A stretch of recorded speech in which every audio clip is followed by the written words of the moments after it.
చేసినా ఏనాడు నిన్ను తప్పు పట్టలేదు. కాని ఇప్పుడు మాత్రం నువ్వు చేసిన పనిని సమర్థించలేను. ఎందుకంటే ఖచ్చితంగా అది సరైన పని కాదు కృష్ణమ్మ.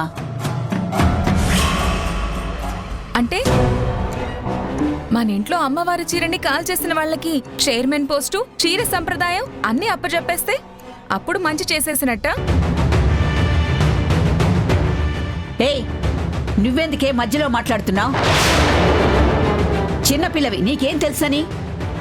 ఇది న్యాయమో అన్యాయమో చెప్పడానికి వయసుతో పనిలేదమ్మమ్మా. జరిగింది విన్నాక నిజంగా చిన్న పిల్లాడికి కూడా అమ్మ చేసిందే కరెక్ట్ అనిపిస్తుంది అక్కడ. అనిపిస్తుంది అనిపిస్తుంది. రేపు హాసిని జీవితంలో ఏదైనా జరగరాది జరిగితే అప్పుడు ఆ చిన్నపిల్లలు వచ్చి నిలబెడతారా తన జీవితాన్ని? పిన్ని, నేను హాసినికి అత్తగారు చెప్పే మంచి వినమని చెప్పాను, కానీ చెడు చేస్తుంటే చూడమని చెప్పలేదు.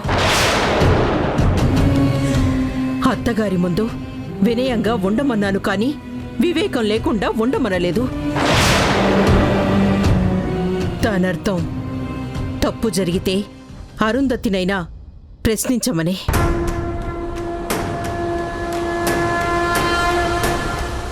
అంటే గొడవ పెట్టుకోమని కాదు.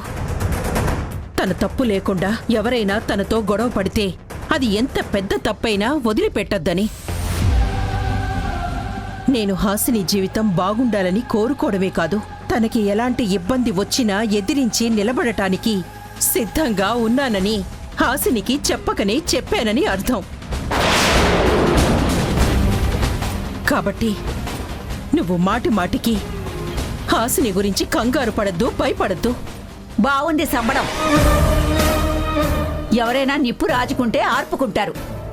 నువ్వు నిప్పుతో తలగొక్కోమని చెప్తున్నానంటున్నావా కృష్ణమ్మ?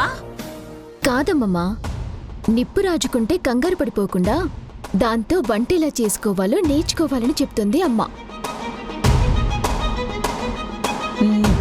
ఇదొచ్చేసింది. ఇంకా కృష్ణమ్మ నా మాట వింటుంది. హే, నువ్వేంటే ఇప్పుడు మధ్యలో వచ్చి శృతి కలుపుతున్నావు?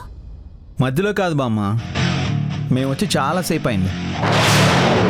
నువ్వు బాగా మంట పెట్టిన పెనం మీద కూర్చుని ఉన్నావని, ఆ పెనం మీద నుంచి నువ్వు దిగిన తర్వాత మేము వద్దామని ఆగాం.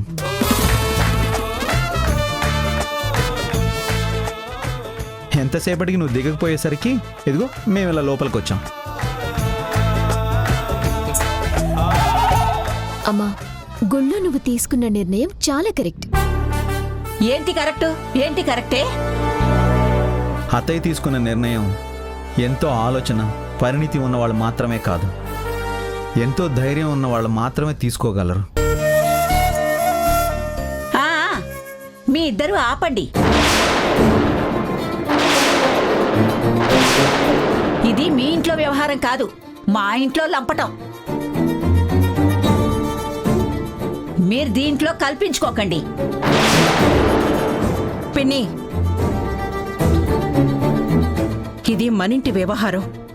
మనింట్లో వారాహి, చరణ్ బాబు కూడా సభ్యులే.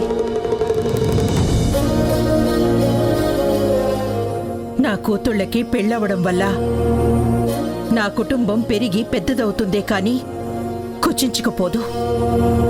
గుర్తుంచుకో.